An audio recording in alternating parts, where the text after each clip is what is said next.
These days, anyone can build an AI agent pretty easily, and now even shipping them to production is straightforward. That's what I want to show you in this video, how we can use a combination of a CLI and skills to make it so our AI coding assistant can walk us through creating an agent from idea all the way to a reliable deployment. And we're going to be using Google's Agent CLI for this. It is a very powerful tool. It's open source. I'll link to it in the description. It helps us build agents with Google's ADK, which is an agent framework that a lot of people are already using. Now, I gotta say, it's been a while since I've made a YouTube video on just building an agent. Usually I'm focusing so much on AI coding assistants these days. And the biggest reason for that is tools like this make it so easy to build agents. There's not as much substance for me to cover in videos. Now, it's not always trivial. You can still have complex memory systems and RAG architectures. I'm not trying to say that every agent is a walk in the park now, but with tools like the Agent CLI, like I'll show you here, it is significantly easier to build AI agents now, even compared to 6 months ago. Okay, so go down memory lane with me for just a couple of minutes here, then we'll do a live build with the Agent CLI. I'll show you how easy it is. So when I started my YouTube channel a couple of years ago, my videos looked like this. We were in VS Code and I was showing you line by line how to build AI agents with LangChain as the framework at the time. Like, let's define our model. Here's how we bring in our system prompt. Here's how we add tools to our agent. It was a good time, but man, did it take a while to build any individual agent. And so no AI coding assistants at the time. And then once we started using AI coding assistants like a year or two ago, we were still living and breathing in the documentation. Like, these are the docs for Google's ADK. I built a lot of agents with Pydantic AI as well, a lot of frameworks out there, but AI coding assistants weren't reliable with any of them. We didn't have the idea of skills to really just like inject all of the context and all the docs that it needed. And so we would go through the quick start still. We'd pull certain pages and give it as context to our coding agents. There were a lot of bugs that we had to work through ourselves because coding agents just weren't at that point yet. It was still quite a bit of work. And now we've gotten to the point where in 2026, you don't have to spend a single second in the documentation yourself, because we basically bring it into our coding agent. It's just single command to install the CLI and skills. And now with natural language, we can ask our coding agent to build the agent, evaluate it, deploy it, harden it. Everything is packaged together. And so what I'm showing you in the video here is universal, but I'm just showing Google because with the Agent CLI, they do it best. The skills that take your agents all the way to production. Okay, so back to the repo. If we scroll down in the README here, we can see the commands to get an idea for how the Agent CLI works. And the coding agent is going to drive all of this, by the way. More on that in a second.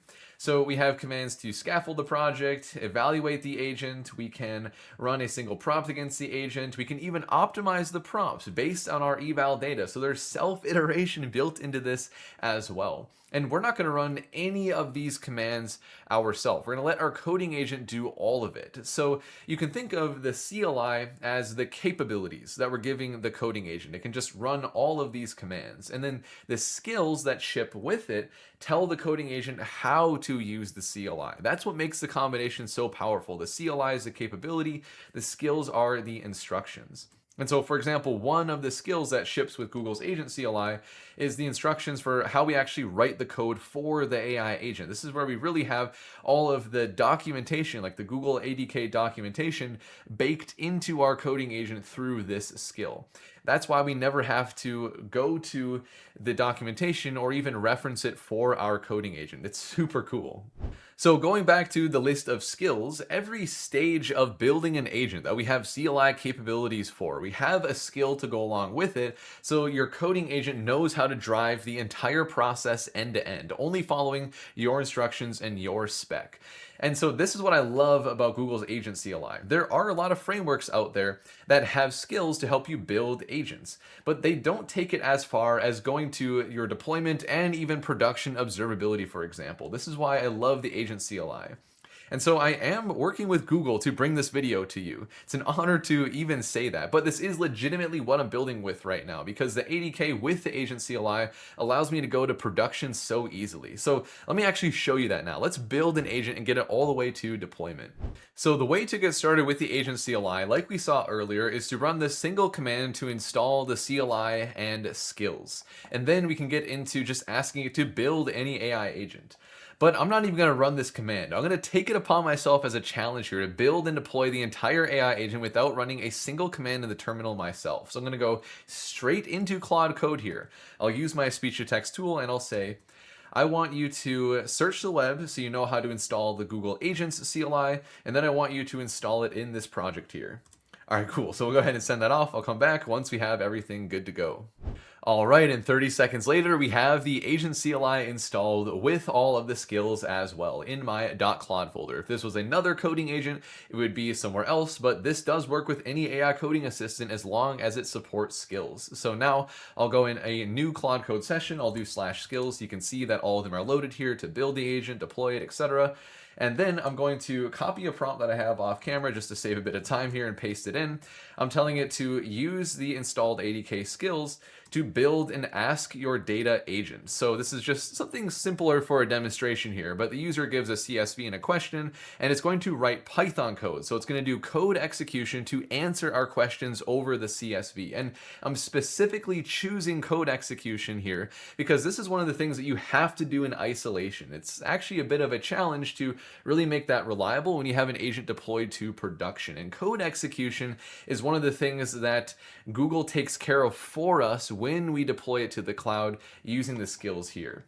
And so we can see that it loaded the CLI workflow skill, scaffold, and ADK code. So it knows how to spin up the code base and build the agent for us.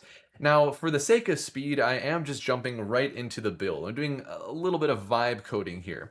So even with these skills, I still would recommend going through your usual planning and implementing process with your AI coding assistant. I cover that all the time on my channel. You want to work with your coding agent like Claude Code to build a spec for the agent you want to create, and then you would send in that spec for it to start loading these skills and building the agent. But because we're not also building something super complicated here, it should be able to one-shot this for us, at least because it can also iterate and build those evals. We'll see that in a little bit as well. So you can see it even came back to ask me a question here. Which ADK code executor should the agent use? And so definitely we want to use the built-in sandbox. This is one of the best parts of the ADK is code execution. A lot of agents rely on that now, and in a production environment where you could be executing any kind of arbitrary code, you need to do it in a secure way. So, all right, let's go ahead and just let this agent rip through the implementation.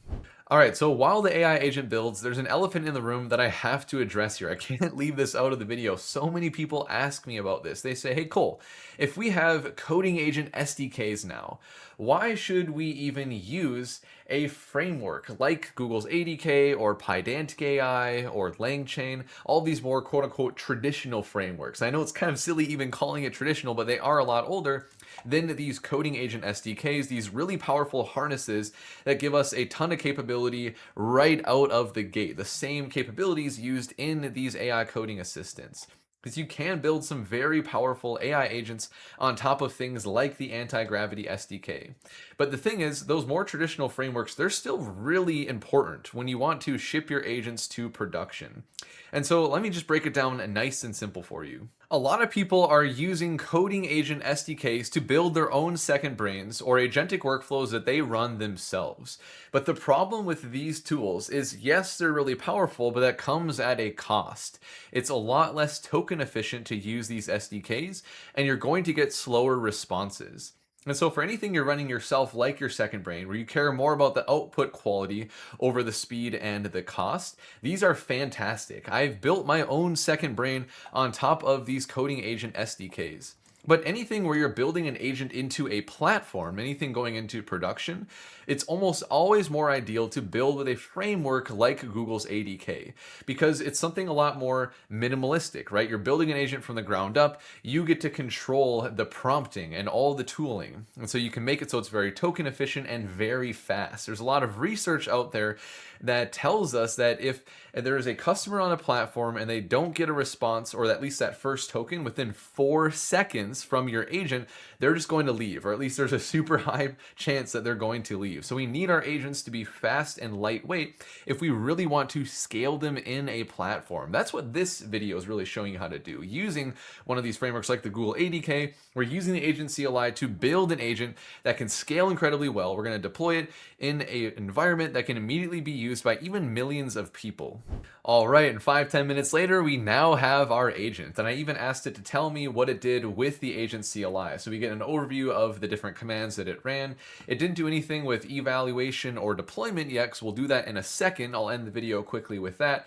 But we have the entire agent built and tested now. And so I also had Claude Code create a really simple Streamlit UI after it built the agent, just so we have something to see to really test our agent. And so we can either use the deployed agent once we have that, or the one just running locally.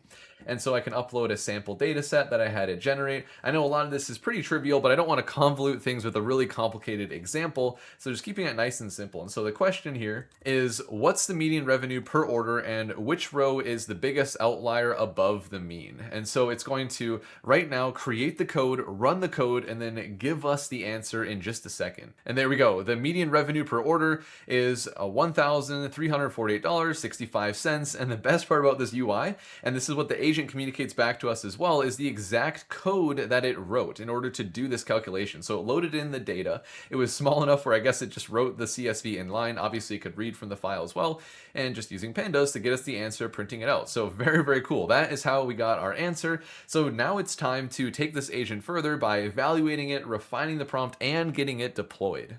So starting with evals, then we'll get into deploying the agent to end things off, testing that in Streamlit again. So really simply, with natural language, just like building the agent, I'm saying use the ADK skill to evaluate the AI agent we built here. And I'm doing this in a new conversation to show we don't even need the context from the conversation where we built the agent in order for it to understand how to run everything here. So it loads the eval skill, it understands our existing code base, and then basically it just runs a test set that it created when it built the agent. So you definitely would want to expand this if you're really going to production. But right now I just have a 3 test case set here. And so it ran each of them, and we can see that each of them passed. And so it's really sending a query to the agent per evaluation, making sure that the response matches with the expectation based on the test data that it's sending into the agent. This is awesome. And so you can also, if the evaluation shows the agent isn't working the best, use this as an opportunity to iterate on the system prompt, the tools that you have for the agent,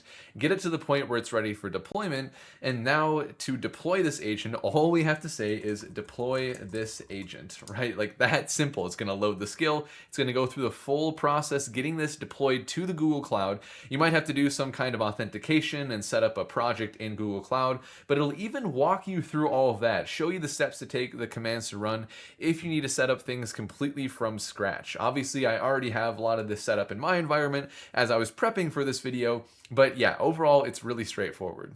And there we go, 6 minutes later, and our agent is now deployed to production. So it literally spun up an instance in GCP for us to host our agent. Of course, you can configure all of this. And then it should also give you a console playground URL. So we can go right to the web to test our agent that is now running in production. So we can send messages here. Of course, we have that Streamlit UI that I'll test in a second. We have memories, evaluation built into the production environment. We have full auditability with traces. This is big as well. And then also all the code execution that I was talking about earlier, that also runs in sandboxes in our production environment. And then the other really powerful thing here with our agent is that it has an identity. So you can see that right here. Also, if I go in the service configuration, we can look at the deployment details.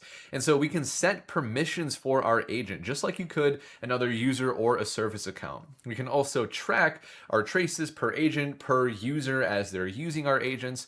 And we have the URLs here to incorporate the agent right into any platform that we have built, deployed to production. Very, very cool. So I'm going to go back to Streamlit here. This time I have the deployed agent selected. I'll upload the sample data set again. And then let me just copy over this question here. So a slightly different question this time. Which region grew its total revenue the most from Q1 to Q2 and by what percentage? Just another basic question to show you that we have the same interface here, but now this time running through the deployed agent that we have in GCP. Take a look at that. We got our answer, the code that I wrote, everything looking really, really nice. So we took our agent from idea all the way to production in this video without me running a single command myself. Claude Code drove the entire thing. So that's the Google Agent CLI in 15 minutes. It is such a powerful tool to take any agent from idea to production. Now, depending on what you're going to build, it might be more complicated than what I presented here. If it's multi-agent, complex RAG system, but this still is going to be the tool that can guide that entire process for you. You might just have to spend more time speccing things out with your coding agent. But yeah, I'll link to this in the description.